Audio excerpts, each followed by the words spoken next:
नमस्कार, micro FM में आपका स्वागत है। आज सुनिए मुंशी प्रेमचंद की लिखी कहानी मां। आज बंदी छूटकर घर आ रहा है। करुणा ने एक दिन पहले ही घर लीप पोत रखा था। इन 3 वर्षों में उसने कठिन तपस्या करके जो 10-5 रुपये जमा कर रखे थे, वह सब पति के सत्कार और स्वागत की तैयारियों में खर्च कर दिए। पति के लिए धोतियों का नया जोड़ा लाई थी, नए कुर्ते बनवाए थे, बच्चे के लिए नए कोट और टोपी की आयोजना की थी। बार बार बच्चे को गले लगाती और प्रसन्न होती। अगर इस बच्चे ने सूर्य की भांति उदय होकर उसके अंधेरे जीवन को प्रदीप्त न कर दिया होता, तो कदाचित ठोकरों ने उसके जीवन का अंत कर दिया होता। पति के कारावास दंड के 3 ही महीने बाद इस बालक का जन्म हुआ। उसी का मुंह देख देख कर करुणा ने यह 3 साल काट दिए थे।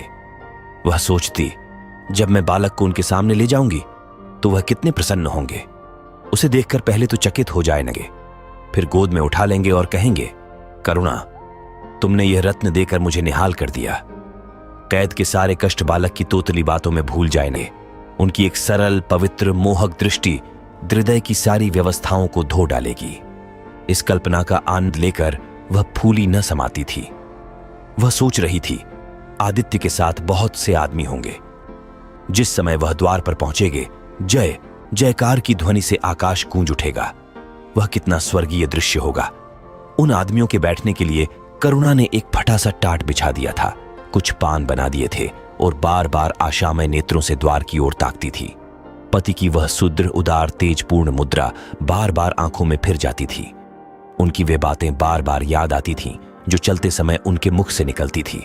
उनका वह धैर्य, वह आत्मबल जो पुलिस के प्रहारों के सामने भी अटल रहा था, वह मुस्कुराहट जो उस समय भी उनके अधरों पर खेल रही थी, वह आत्माभिमान जो उस समय भी उनके मुख से टपक रहा था, क्या करुणा के हृदय से कभी विस्मृत हो सकता था? उसका स्मरण आते ही करुणा के निस्तेज मुख पर आत्मगौरव की लालिमा छा गई। यही वह अवलंब था जिसने इन 3 वर्षों की घोर यातनाओं में भी उसके हृदय को आश्वासन दिया था। कितनी ही रातें फाकों से गुजरी, बहुधा घर में दीपक जलने की नौबत भी न आती थी, पर दीनता के आंसू कभी उसकी आंखों से न गिरे। आज उन सारी विपत्तियों का अंत हो जाएगा। पति के प्रगाढ़ आलिंगन में वह सब कुछ हंसकर झेल लेगी।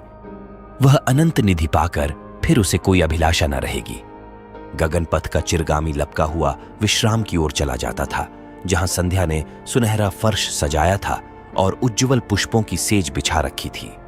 उसी समय करुणा को एक आदमी लाठी टेकता आता दिखाई दिया, मानो किसी जीर्ण मनुष्य की वेदना ध्वनि हो। पग पग पर रूक कर खौंसने लगता थी। उसका सिर झुका हुआ था। करुणा उसका चेहरा न देख सकती थी, लेकिन चाल ढाल से कोई बूढ़ा आदमी मालूम होता था। पर एक क्षण में जब वह समीप आ गया तो करुणा पहचान गई, वह उसका प्यारा पति ही था। किंतु शोक, उसकी सूरत कितनी बदल गई थी। वह जवानी, वह तेज, वह चपलता, वह सुगठन सब प्रस्थान कर चुका था। केवल हड्डियों का एक ढांचा रह गया था। न कोई संगी, न साथी, न यार, न दोस्त। करुणा उसे पहचानते ही बाहर निकल आई, पर आलिंगन की कामना हृदय में दबाकर रह गई। सारे मंसूबे धूल में मिल गए। सारा मनोल्लास आंसुओं के प्रवाह में बह गया, विलीन हो गया। आदित्य ने घर में कदम रखते ही मुस्कुराकर करुणा को देखा, पर उस मुस्कान में वेदना का एक संसार भरा हुआ था। करुणा ऐसी शिथिल हो गई मानो हृदय का स्पंदन रुक गया हो। वह फटी हुई आंखों से स्वामी की ओर टकटकी बौंधे खड़ी थी, मानो उसे अपनी आंखों पर अब भी विश्वास न आता हो। स्वागत या दुख का एक शब्द भी उसके मुंह से न निकला। बालक भी गोद में बैठा हुआ सहमी आंखें से इस कंकाल को देख रहा था और माता की गोद में चिपटा जाता था। आखिर उसने कातर स्वर में कहा, यह तुम्हारी क्या दशा है? बिल्कुल पहचाने नहीं जाते। आदित्य ने उसकी चिंता को शांत करने के लिए मुस्कुराने की चेष्टा करके कहा, कुछ नहीं, जरा दुबला हो गया हूं। तुम्हारे हाथों का भोजन पाकर फिर स्वस्थ हो जाऊंगा। करुणा छी, सूख कर कांटा हो गए। क्या वहां भरपेट भोजन नहीं मिला? तुम कहते थे राजनैतिक आदमियों के साथ बड़ा अच्छा व्यवहार किया जाता है, और वह तुम्हारे साथ ही क्या हो गए जो तुम्हें 8 पहर घेरे रहते थे और तुम्हारे पसीने की जगह खून बहाने को तैयार रहते थे। आदित्य की त्योरियों पर बल पड़ गए। बोले, यह बड़ा ही कटु अनुभव है करुणा। मुझे न मालूम था कि मेरे कैद होते ही लोग मेरी ओर से यूं आंखें फेर लेंगे, कोई बात भी न पूछेगा। राष्ट्र के नाम पर मिटने वालों का यही पुरस्कार है, ये मुझे न मालूम था। जनता अपने सेवकों को बहुत जल्द भूल जाती है, ये तो मैं जानता था, लेकिन अपने सहयोगी और सहायक इतने बेवफा होते हैं, इसका मुझे यह पहला ही अनुभव हुआ। लेकिन मुझे किसी से शिकायत नहीं, सेवा स्वयं अपना पुरस्कार है। मेरी भूल थी कि मैं इसके लिए यश और नाम चाहता था। करुणा, तो क्या वहां भोजन भी न मिलता था? आदित्य, यह न पूछो करुणा, बड़ी करुण कथा है। बस यही गनीमत समझो कि जीता लौट आया। तुम्हारे दर्शन बदे थे, नहीं कष्ट तो ऐसे ऐसे उठाए कि अब तक मुझे प्रस्थान कर जाना चाहिए था। मैं जरा लेटूंगा, खड़ा नहीं रहा जाता, दिन भर में इतनी दूर आया हूं। करुणा, चलकर कुछ खा लो तो आराम से लेटो। बालक को गोद में उठाकर, बाबूजी हैं बेटा, तुम्हारे बाबूजी, इनकी गोद में जाओ, तुम्हें प्यार करेंगे। आदित्य ने आंसू भरी आंखों से बालक को देखा और उनका एक एक रोम उनका तिरस्कार करने लगा। अपनी जीर्ण दशा पर उन्हें कभी इतना दुख न हुआ था। ईश्वर की असीम दया से यदि उनकी दशा संभल जाती तो वह फिर कभी राष्ट्रीय आंदोलन के समीप न जाते। इस फूल से बच्चे को यूं संसार में लाकर दरिद्रता की आग में झोंकने का उन्हें क्या अधिकार था? वह अब लक्ष्मी की उपासना करेंगे और अपना क्षुद्र जीवन बच्चे के लालन पालन के लिए अपृत कर देंगे। उन्हें इस समय ऐसा ज्ञात हुआ कि बालक उन्हें उपेक्षा की दृष्टि से देख रहा है, मानो कह रहा है, मेरे साथ आपने कौन सा कर्तव्य पालन किया। उनकी सारी कामना, सारा प्यार बालक को हृदय से लगा देने के लिए अधीर हो उठा, पर हाथ फैल न सके, हाथों में शक्ति ही न थी। करुणा बालक को लिए हुए उठी और थाली में कुछ भोजन निकल कर लाई। आदित्य ने क्षुधापूर्ण नेत्रों से थाली की ओर देखा, मानो आज बहुत दिनों के बाद कोई खाने की चीज सामने आई है। जानता था कि कई दिनों के उपवास के बाद और आरोग्य की इस गई गुजरी दशा में उसे जबान को काबू में रखना चाहिए, पर सब्र न कर सका। थाली पर टूट पड़ा और देखते देखते थाली साफ कर दी। करुणा सशंक हो गई। उसने दोबारा किसी चीज के लिए न पूछा।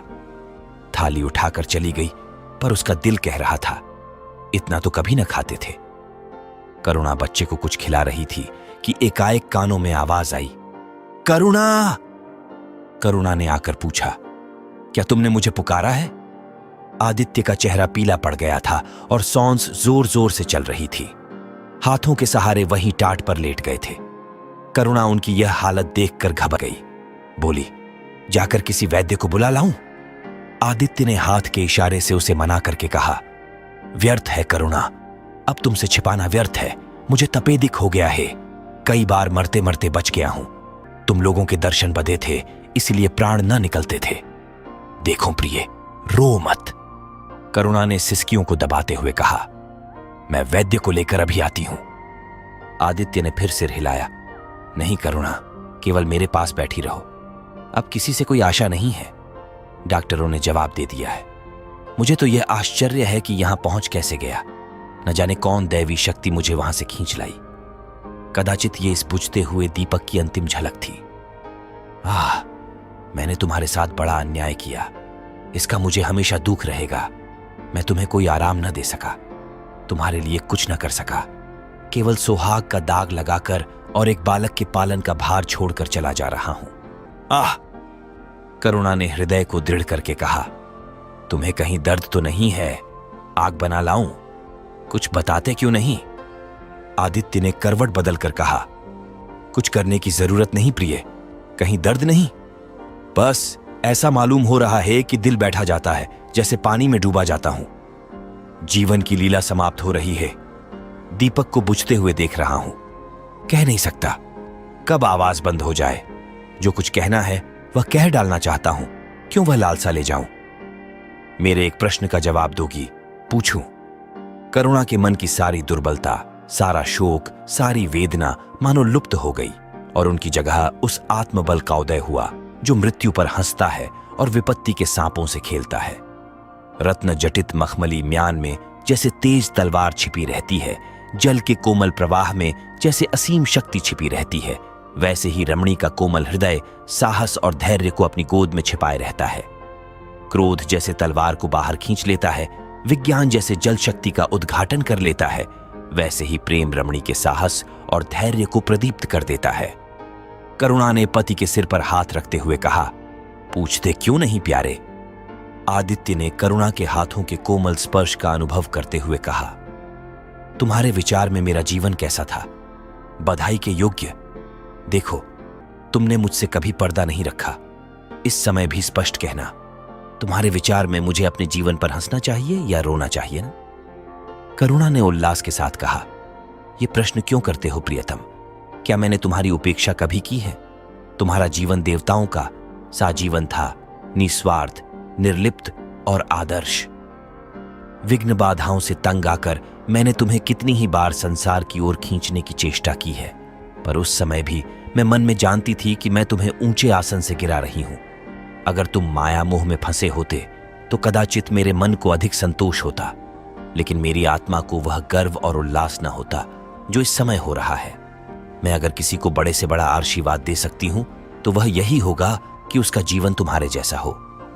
यह कहते कहते करुणा का आभाहीन मुखमंडल ज्योतिर्मय हो गया, मानो उसकी आत्मा दिव्य हो गई हो। आदित्य ने सगर्व नेत्रों से करुणा को देखकर कहा, बस अब मुझे संतोष हो गया।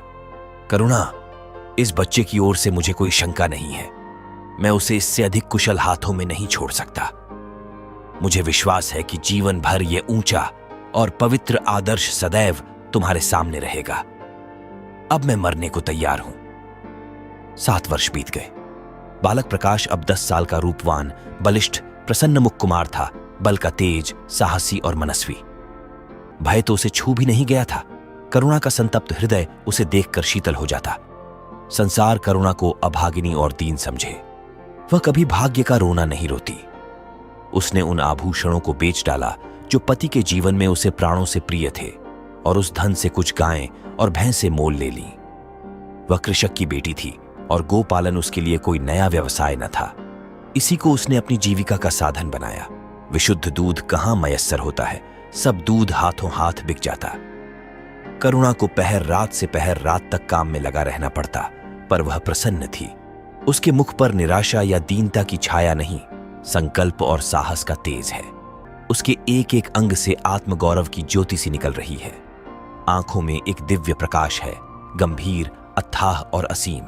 सारी वेदनाएं नम, वैधव्य का शोक और विधि का निर्मम प्रहार, सब उस प्रकाश की गहराई में विलीन हो गया है। बालक प्रकाश अब 10 साल का रूपवान, बलिष्ठ, प्रसन्न मुख कुमार था, बल का तेज, साहसी और मनस्वी। भय तो उसे छू भी नहीं गया था। करुणा का संतप्त हृदय उसे देखकर शीतल हो जाता। संसार करुणा को अभागिनी और दीन समझे। वह कभी भाग्य का रोना नहीं रोती।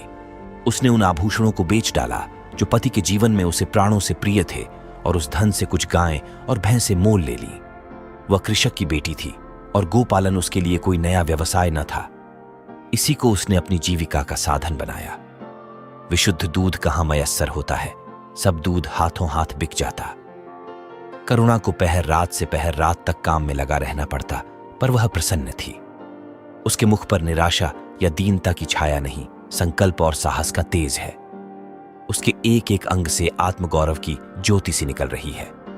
आंखों में एक दिव्य प्रकाश है, गंभीर, अथाह और असीम। सारी वेदनाएं नंग, वैधव्य का शोक और विधि का निर्मम प्रहार, सब उस प्रकाश की गहराई में विलीन हो गया है। प्रकाश पर वह जान देती है। उसका आनंद, उसकी अभिलाषा, उसका संसार, उसका स्वर्ग सब प्रकाश पर न्यौछावर है।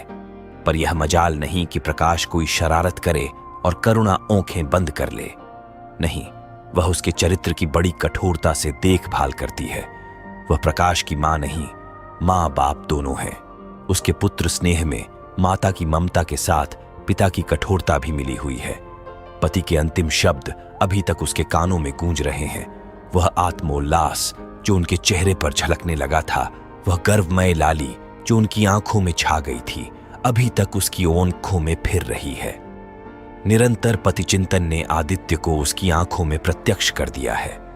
वह सदैव उनकी उपस्थिति का अनुभव किया करती है। उसे ऐसा जान पड़ता है कि आदित्य की आत्मा सदैव उसकी रक्षा करती रहती है। उसकी यही हार्दिक अभिलाषा है कि प्रकाश जवान होकर पिता का पथगामी हो। संध्या हो गई थी। एक भिखारिन द्वार पर आकर भीख मांगने लगी। करुणा उस समय गुओं को पानी दे रही थी। प्रकाश बाहर खेल रहा था। बालक ही तो ठहरा, शरारत सूझी। घर में गया और कटोरे में थोड़ा सा भूसा लेकर बाहर निकला। भिखारिन ने अब की झेली फैला दी। प्रकाश ने भूसा उसकी झोली में डाल दिया और जोर जोर से तालियां बजाता हुआ भागा। भिखारिन ने अग्निमय नेत्रों से देखकर कहा, "वारे लाडले, मुझसे हंसी करने चला है। यही माँ बाप ने सिखाया है, तब तो खूब कुल का नाम जगाओगे।" करुणा उसकी बोली सुनकर बाहर निकल आई और पूछा, "क्या है माता, किसे कह रही हो?" भिखारिन ने प्रकाश की तरफ इशारा करके कहा, "वह तुम्हारा लड़का है ना? देखो, कटोरे में भूसा भरकर मेरी झोली में डाल गया है। चुटकी भर आटा था, वह भी मिट्टी में मिल गया। कोई इस तरह दुखियों को सताता है? सबके दिन एक से नहीं रहते। आदमी को घमंड न करना चाहिए।" करुणा ने कठोर स्वर में पुकारा, "प्रकाश?" प्रकाश लज्जित न हुआ। अभिमान से सिर उठाए हुए आया और बोला, "वह हमारे घर भीख क्यों मांगने आई है? कुछ काम क्यों नहीं करती?" करुणा ने उसे समझाने की चेष्टा करके कहा, "शर्म नहीं आती? उल्टे और आंख दिखाते हो। प्रकाश, शर्म क्यों आए? यह क्यों रोज भीख मांगने आती है? हमारे यहां क्या कोई चीज मुफ्त आती है? करुणा, तुम्हें कुछ न देना था तो सीधे से कह देते। जाओ, तुमने ये शरारत क्यों की? प्रकाश, उनकी आदत कैसे छूटती?" करुणा ने बिगड़कर कहा, "तुम अब पिटोगे मेरे हाथों?" "प्रकाश, पिटूंगा क्यों? आप जबरदस्ती पीटेंगी? दूसरे मुल्कों में अगर कोई भीख मांगे तो कैद कर लिया जाए, ये नहीं कि उल्टे भिखमंगों को और शह दी जाए।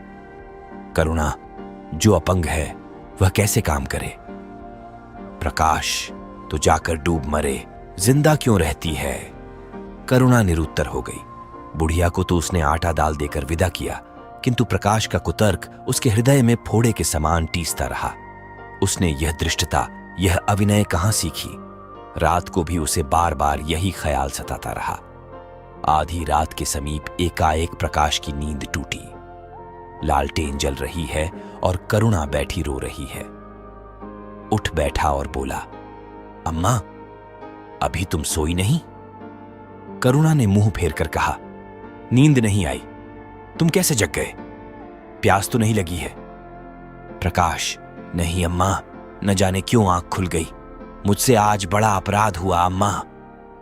करुणा ने उसके मुख की ओर स्नेह के नेत्रों से देखा। "प्रकाश, मैंने आज बुढ़िया के साथ बड़ी नटखट की। मुझे क्षमा करो, फिर कभी ऐसी शरारत न करूंगा।" यह कहकर रोने लगा। करुणा ने स्नेहार्द्र होकर उसे गले लगा लिया और उसके कपोलों का चुंबन करके बोली, "बेटा, मुझे खुश करने के लिए यह कह रहे हो या तुम्हारे मन में सचमुच पछतावा हो रहा है?" प्रकाश ने सिसकते हुए कहा, "नहीं अम्मा, मुझे दिल से अफसोस हो रहा है। अब की वह बुढ़िया आएगी तो मैं उसे बहुत से पैसे दूंगा।" करुणा का हृदय मतवाला हो गया। ऐसा जान पड़ा आदित्य सामने खड़े बच्चे को आशीर्वाद दे रहे हैं और कह रहे हैं, "करुणा, क्षोभ मत कर, प्रकाश अपने पिता का नाम रोशन करेगा। तेरी संपूर्ण कामनाएं पूरी हो जाएंगी।" लेकिन प्रकाश के कर्म और वचन में मेल न था और दिनों के साथ उसके चरित्र का अंग प्रत्यक्ष होता जाता था। ज़हीन था ही, विश्वविद्यालय से उसे वजीफे मिलते थे। करुणा भी उसकी यथेष्ट सहायता करती थी, फिर भी उसका खर्च पूरा न पड़ता था।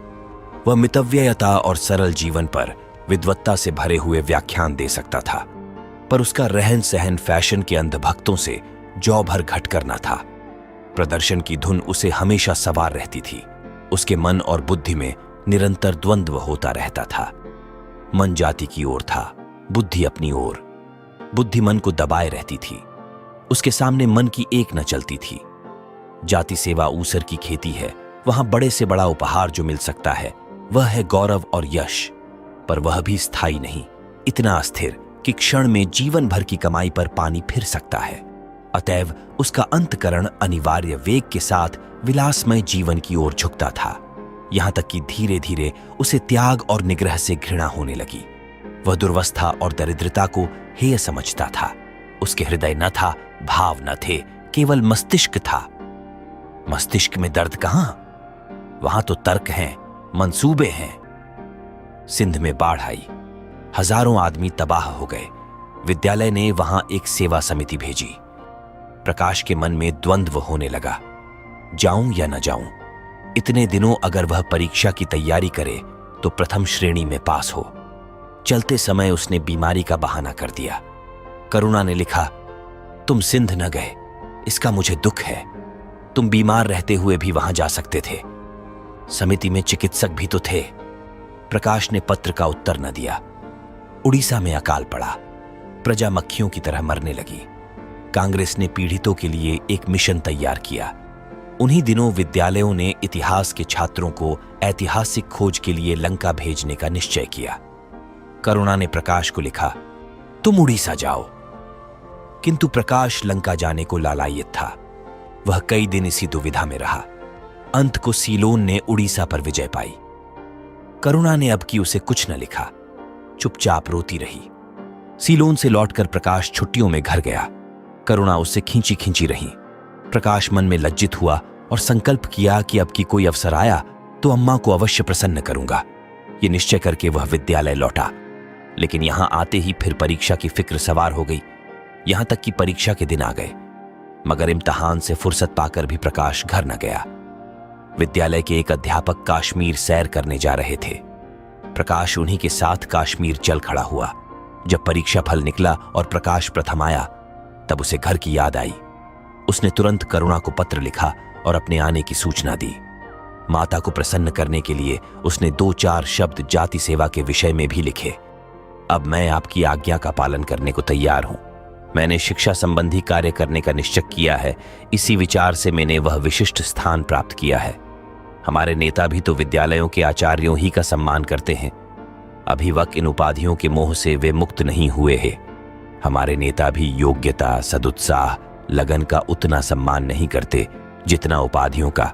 अब मेरी इज्जत करेंगे और जिम्मेदारी को काम सौंपेंगे जो पहले मांगे भी न मिलता। करुणा की आस फिर बंधी। विद्यालय खुलते ही प्रकाश के नाम रजिस्ट्रार का पत्र पहुंचा। उन्होंने प्रकाश का इंग्लैंड जाकर विद्याभ्यास करने के लिए सरकारी वजीफे की मंजूरी की सूचना दी थी। प्रकाश पत्र हाथ में लिए हर्ष के उन्माद में जाकर मां से बोला, अम्मा, मुझे इंग्लैंड जाकर पढ़ने के लिए सरकारी वजीफा मिल गया। करुणा ने उदासीन भाव से पूछा, तो तुम्हारा क्या इरादा है? प्रकाश, मेरा इरादा? ऐसा अवसर पाकर भला कौन छोड़ता है? करुणा, तुम तो स्वयंसेवकों में भर्ती होने जा रहे थे। प्रकाश, तो आप समझती हैं स्वयंसेवक बन जाना ही जाति सेवा है। मैं इंग्लैंड से आकर भी तो सेवा कार्य कर सकता हूं। और अम्मा, सच पूछो तो एक मजिस्ट्रेट अपने देश का जितना उपकार कर सकता है उतना 1000 स्वयंसेवक मिलकर भी नहीं कर सकते। मैं तो सिविल सर्विस की परीक्षा में बैठूंगा और मुझे विश्वास है कि सफल हो जाऊंगा। करुणा ने चकित होकर पूछा, तो क्या तुम मजिस्ट्रेट हो जाओगे? प्रकाश, सेवा भाव रखने वाला एक मजिस्ट्रेट कांग्रेस के 1000 सभापतियों से ज्यादा उपकार कर सकता है। अखबारों में उसकी लंबी लंबी तारीफें न छपेंगी, उसकी वक्तृताओं पर तालियां न बजेंगी, जनता उसके जुलूस की गाड़ी न खींचेगी और न विद्यालयों के छात्र उसको अभिनंदन पत्र देंगे। पर सच्ची सेवा मजिस्ट्रेट ही कर सकता है। करुणा ने आपत्ति के भाव से कहा, लेकिन यही मजिस्ट्रेट तो जाति के सेवकों को सजाएं देते हैं, उन पर गोलियां चलाते हैं। प्रकाश, अगर मजिस्ट्रेट के हृदय में परोपकार का भाव है तो वह नरमी से वही काम करता है जो दूसरे गोलियां चलाकर भी नहीं कर सकते। करुणा, मैं यह नहीं मानूंगी। सरकार अपने नौकरों को इतनी स्वाधीनता नहीं देती। वह एक नीति बना देती है और हर एक सरकारी नौकर को उसका पालन करना पड़ता है। सरकार की पहली नीति यह है कि वह दिन दिन अधिक संगठित और दृढ़ हो। इसके लिए स्वाधीनता के भावों का दमन करना जरूरी है। अगर कोई मजिस्ट्रेट इस नीति के विरुद्ध काम करता है तो वह मजिस्ट्रेट न रहेगा। वह हिंदुस्तानी था जिसने तुम्हारे बाबूजी को जरा सी बात पर 3 साल की सजा दे दी। इसी सजा ने उनके प्राण लिए। बेटा, मेरी इतनी बात मानो, सरकारी पदों पर न गिरो। मुझे यह मंजूर है कि तुम मोटा खाकर और मोटा पहनकर देश की कुछ सेवा करो, इसके बदले कि तुम हाकिम बन जाओ और शान से जीवन बिताओ। ये समझ लो कि जिस दिन तुम हाकिम की कुर्सी पर बैठोगे उस दिन से तुम्हारा दिमाग हाकिमों का सा हो जाएगा। तुम यही चाहेगे कि अफसरों में तुम्हारी नेकनामी और तरक्की हो। एक गमवारू मिसाल लो। लड़की जब तक मैके में कुंवारी रहती है वह अपने को उसी घर की समझती है, लेकिन जिस दिन ससुराल चली जाती है वह अपने घर को दूसरों का घर समझने लगती है। माँ बाप, भाई बंद सब वही रहते हैं, लेकिन वह घर अपना नहीं रहता। यही दुनिया का दस्तूर है। प्रकाश ने खींचकर कहा, तो क्या आप यही चाहती हैं कि मैं जिंदगी भर चारों तरफ ठोकरें खाता फिरूं? करुणा कठोर नेत्रों से देखकर बोली, अगर ठोकर खाकर आत्मा स्वाधीन रह सकती है तो मैं कहूंगी ठोकर खाना अच्छा है। प्रकाश ने निश्चयात्मक भाव से पूछा, तो आपकी यही इच्छा है? करुणा ने उसी स्वर में उत्तर दिया, हां, मेरी यही इच्छा है। प्रकाश ने कुछ जवाब न दिया, उठकर बाहर चला गया और तुरंत रजिस्ट्रार को इनकारी पत्र लिख भेजा। मगर उसी क्षण से मानो उसके सिर पर विपत्ति ने आसन जमा लिया। विरक्त और विमन अपने कमरे में पड़ा रहता, न कहीं घूमने जाता, न किसी से मिलता। मुंह लटकाए भीतर आता और फिर बाहर चला जाता। यहां तक महीना गुजर गया। न चेहरे पर वह लाली रही, न वह ओज। आंखें अनाथों के मुख की भांति याचना से भरी हुई। ओठ हंसना भूल गए। मानो उन इनकारी पत्र के साथ उसकी सारी सजीवता और चपलता, सारी सरलता विदा हो गई। करुणा उसके मनोभाव समझती थी और उसके शोक को भुलाने की चेष्टा करती थी, पर रूठे देवता प्रसन्न न होते थे।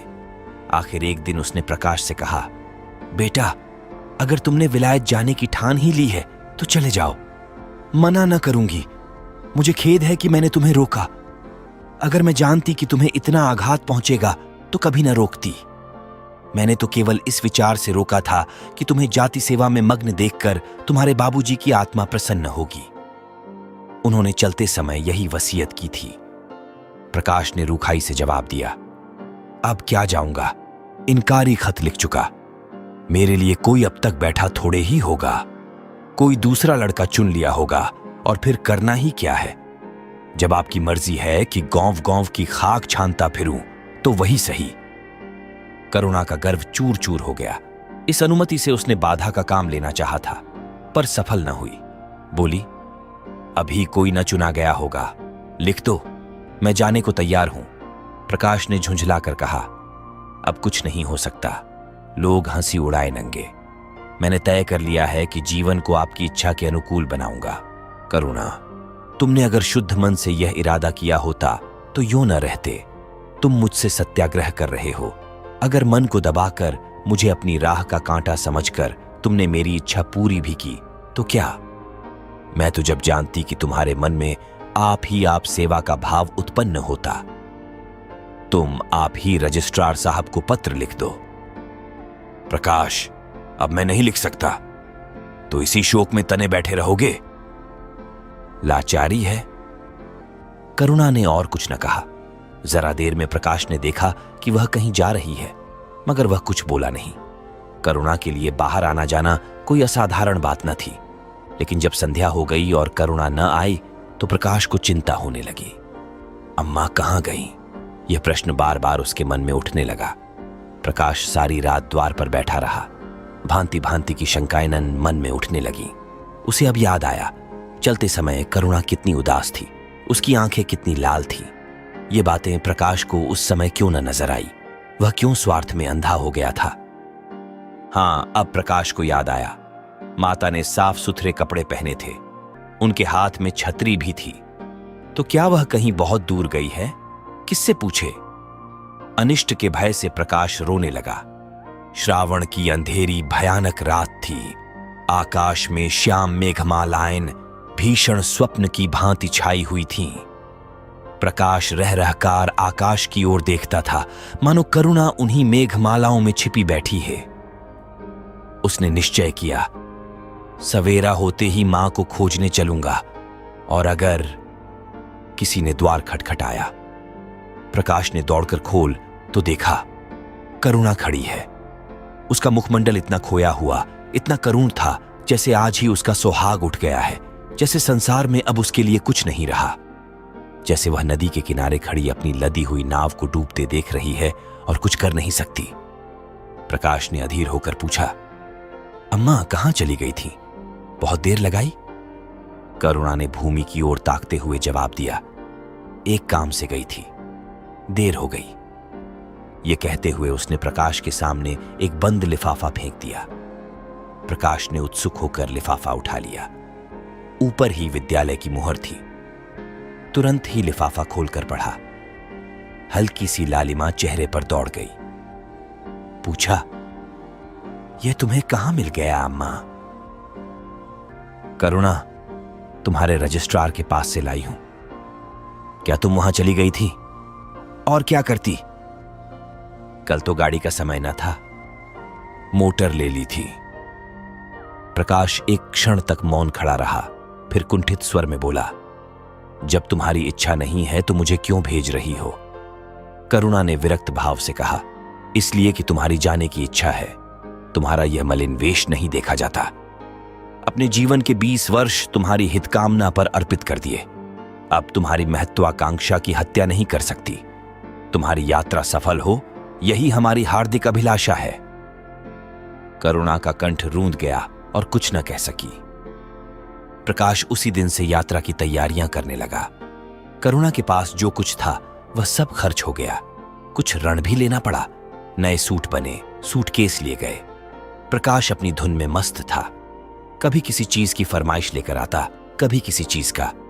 करुणा इस एक सप्ताह में इतनी दुर्बल हो गई है, उसके बालों पर कितनी सफेदी आ गई है, चेहरे पर कितनी झुर्रियां पड़ गई हैं, यह उसे कुछ न नजर आता। उसकी आंखों में इंग्लैंड के दृश्य समाये हुए थे। महत्वाकांक्षा आंखों पर पर्दा डाल देती है। प्रस्थान का दिन आया। आज कई दिनों के बाद धूप निकली थी। करुणा स्वामी के पुराने कपड़ों को बाहर निकाल रही थी। उनकी गाढ़े की चादरें, खद्दर के कुर्ते, पाजामे और लिहाफ अभी तक संदूक में संचित थे। प्रतिवर्ष वे धूप में सुखाए जाते और झाड़ पोंछ कर रख दिए जाते थे। करुणा ने आज फिर उन कपड़ों को निकाला, मगर सुखाकर रखने के लिए नहीं, गरीबों में बांट देने के लिए। वह आज पति से नाराज है। वह लुटिया, डोर और घड़ी जो आदित्य की चिरसंगिनी थी और जिनकी 20 वर्ष से करुणा ने उपासना की थी, आज निकालकर आंगन में फेंक दी गई। वह झोली जो बरसों आदित्य के कंधों पर आरूढ़ रह चुकी थी, आप कूड़े में डाल दी गई। वह चित्र जिसके सामने 20 वर्ष से करुणा सिर झुकाती थी, आज वही निर्दयता से भूमि पर डाल दिया गया। पति का कोई स्मृति चिन्ह वह अब अपने घर में नहीं रखना चाहती। उसका अंतकरण शोक और निराशा से विदीर्ण हो गया है और पति के सिवा वह किस पर क्रोध उतारे? कौन उसका अपना है? वह किससे अपनी व्यथा कहे, किसे अपनी छाती चीर कर दिखाए? वह होते तो क्या आप प्रकाश दासता की जंजीर गले में डालकर फूला न समाता? उसे कौन समझाए कि आदित्य भी इस अवसर पर पछताने के सिवा और कुछ न कर सकते? प्रकाश के मित्रों ने आज उसे विदाई का भोज दिया था। वहां से वह संध्या समय कई मित्रों के साथ मोटर पर लौटा। सफर का सामान मोटर पर रख दिया गया। तब वह अंदर आकर मां से बोला, अम्मा, जाता हूं, बंबई पहुंचकर पत्र लिखूंगा। तुम्हें मेरी कसम, रोना मत और मेरे खतों का जवाब बराबर देना। जैसे किसी लाश को बाहर निकालते समय संबंधियों का धैर्य छूट जाता है, रूके हुए आंसू निकल पड़ते हैं और शोक की तरंगें उठने लगती हैं, वही दशा करुणा की हुई। कलेजे में एक हाहाकार हुआ जिसने उसकी दुर्बल आत्मा के एक एक अणु को कंपा दिया। मालूम हुआ पांव पानी में फिसल गया है और वह लहरों में बही जा रही है। उसके मुख से शोक या आर्शीवाद का एक शब्द भी न निकला। प्रकाश ने उसके चरण छुए, अश्रु जल से माता के चरणों को पखारा, फिर बाहर चला। करुणा पाषाण मूर्ति की भांति खड़ी थी। सहसा ग्वाले ने आकर कहा, बहू जी, भैया चले गए, बहुत रोते थे। तब करुणा की समाधि टूटी। देखा, सामने कोई नहीं है। घर में मृत्यु का सा सन्नाटा छाया हुआ है और मानो हृदय की गति बंद हो गई है। सहसा करुणा की दृष्टि ऊपर उठ गई। उसने देखा कि आदित्य अपनी गोद में प्रकाश की निर्जीव देह लिए खड़े हो रहे हैं। करुणा पछाड़ खाकर गिर पड़ी। करुणा जीवित थी, पर संसार से उसका कोई नाता न था। उसका छोटा सा संसार, जिसे उसने अपनी कल्पनाओं के हृदय में रचा था, स्वप्न की भांति अनंत में विलीन हो गया था। जिस प्रकाश को सामने देखकर वह जीवन की अंधेरी रात में भी हृदय में आशाओं की संपत्ति लिए जी रही थी, वह बुझ गया और संपत्ति लुट गई। अब न कोई आश्रय था और न उसकी जरूरत। जिन गुओं को वह दोनों वक्त अपने हाथों से दाना चारा देती और सहलाती थी, वे अब खूंटे पर बंधी निराश नेत्रों से द्वार की ओर ताकती रहती थीं। बछड़ों को गले लगाकर पुचकारने वाला अब कोई न था। जिसके लिए दूध दूहे, मुट्ठा निकाले। खाने वाला कौन था? करुणा ने अपने छोटे से संसार को अपने ही अंदर समेट लिया था, किंतु एक ही सप्ताह में करुणा के जीवन ने फिर रंग बदला। उसका छोटा सा संसार फैलते फैलते विश्वव्यापी हो गया। जिस लंगर ने नौका को तट से एक केंद्र पर बांध रखा था, वह उखड़ गया। अब नौका सागर के अशेष विस्तार में भ्रमण करेगी, चाहे वह उद्दाम तरंगों के वक्ष में ही क्यों न विलीन हो जाए। करुणा द्वार पर आ बैठती और मोहल्ले भर के लड़कों को जमा करके दूध पिलाती। दोपहर तक मक्खन निकालती और वह मक्खन मोहल्ले के लड़के खाते। फिर भांति भांति के पकवान बनाती और कुत्तों को खिलाती। अब यही उसका नित्य का नियम हो गया। चिड़ियां, कुत्ते, बिल्लियां, चींटे चींटियां सब अपने हो गए। प्रेम का वह द्वार अब किसी के लिए बंद न था। उस अंगुल भर जगह में, जो प्रकाश के लिए भी काफी न थी, अब समस्त संसार समा गया था। एक दिन प्रकाश का पत्र आया। करुणा ने उसे उठाकर फेंक दिया। फिर थोड़ी देर के बाद उसे उठाकर फाड़ डाला और चिड़ियों को दाना चुगाने लगी। मगर जब निशा योगिनी ने अपनी धूनी जलाई और वेद नायनन उससे वरदान मांगने के लिए विकल हो होकर चली, तो करुणा की मनोवेदना भी सजग हो उठी। प्रकाश का पत्र पढ़ने के लिए उसका मन व्याकुल हो उठा। उसने सोचा, प्रकाश मेरा कौन है? मेरा उससे क्या प्रयोजन? हां, प्रकाश मेरा कौन है? हां, प्रकाश मेरा कौन है? हृदय ने उत्तर दिया, प्रकाश तेरा सर्वस्व है। वह तेरे उस अमर प्रेम की निशानी है जिससे तू सदैव के लिए वंचित हो गई। वह तेरे प्राण है, तेरे जीवन दीपक का प्रकाश, तेरी वंचित कामनाओं का माधुर्य, तेरे अश्रु जल में विहार करने वाला हंस। करुणा उस पत्र के टुकड़ों को जमा करने लगी, माना उसके प्राण बिखर गए हों। एक एक टुकड़ा उसे अपने खोए हुए प्रेम का एक पद चिन्ह सा मालूम होता था। जब सारे पुर्जे जमा हो गए तो करुणा दीपक के सामने बैठकर उसे जोड़ने लगी, जैसे कोई वियोगी हृदय प्रेम के टूटे हुए तारों को जोड़ रहा हो। हाय री ममता! वह अभागिन सारी रात उन पुर्जों को जोड़ने में लगी रही। पत्र दोनों ओर लिखा था, इसलिए पुर्जों को ठीक स्थान पर रखना और भी कठिन था। कोई शब्द, कोई वाक्य बीच में गायब हो जाता। उस एक टुकड़े को वह फिर खोजने लगती। सारी रात बीत गई, पर पत्र अभी तक अपूर्ण था। दिन चढ़ आया। मोहल्ले के लौंडे मक्खन और दूध की चाह में एकत्र हो गए। कुत्तों और बिल्लियों का आगमन हुआ। चिड़ियां आकर आंगन में फुदकने लगी। कोई ओखली पर बैठी, कोई तुलसी के चौतरे पर करुणा को सिर उठाने तक की फुर्सत नहीं। दोपहर हुआ, करुणा ने सिर न उठाया। न भूख थी, न प्यास। फिर संध्या हो गई, पर वह पत्र अभी तक अधूरा था। पत्र का आशय समझ में आ रहा था। प्रकाश का जहाज कहीं से कहीं जा रहा है। उसके हृदय में कुछ उठा हुआ है। क्या उठा हुआ है, ये करुणा न सोच सकी। करुणा पुत्र की लेखनी से निकले हुए एक एक शब्द को पढ़ना और उसे हृदय पर अंकित कर लेना चाहती थी। इस भांति 3 दिन गुजर गए। संध्या हो गई थी। 3 दिन की जागी आंखें जरा छपक गईं। करुणा ने देखा, एक लंबा चौड़ा कमरा है। उसमें मेजें और कुर्सियां लगी हुई हैं। बीच में ऊंचे मंच पर कोई आदमी बैठा हुआ है। करुणा ने ध्यान से देखा, प्रकाश था। एक क्षण में एक कैदी उसके सामने लाया गया। उसके हाथ पांव में जंजीर थी, कमर झुकी हुई। यह आदित्य थे। करुणा की आंखें खुल गईं, आंसू बहने लगे। उसने पत्र के टुकड़ों को फिर समेट लिया और उसे जलाकर राख कर डाला। राख की एक चुटकी के सिवा वहां कुछ न रहा जो उसके हृदय में विदीर्ण किए डालती थी। इसी एक चुटकी राख में उसका गुड़ियों वाला बचपन, उसका संतप्त यौवन और उसका तृष्णामय वैधव्य सब समा गया। प्रातःकाल लोगों ने देखा, पक्षी पिंजड़े में उड़ चुका था। आदित्य का चित्र अब भी उसके शून्य हृदय से चिपटा हुआ था। भग्न हृदय पति की स्नेह स्मृति में विश्राम कर रहा था और प्रकाश का जहाज यूरोप चला जा रहा था। धन्यवाद। ऐसे ही कहानियों को सुनने के लिए सब्सक्राइब करें माइको FM को।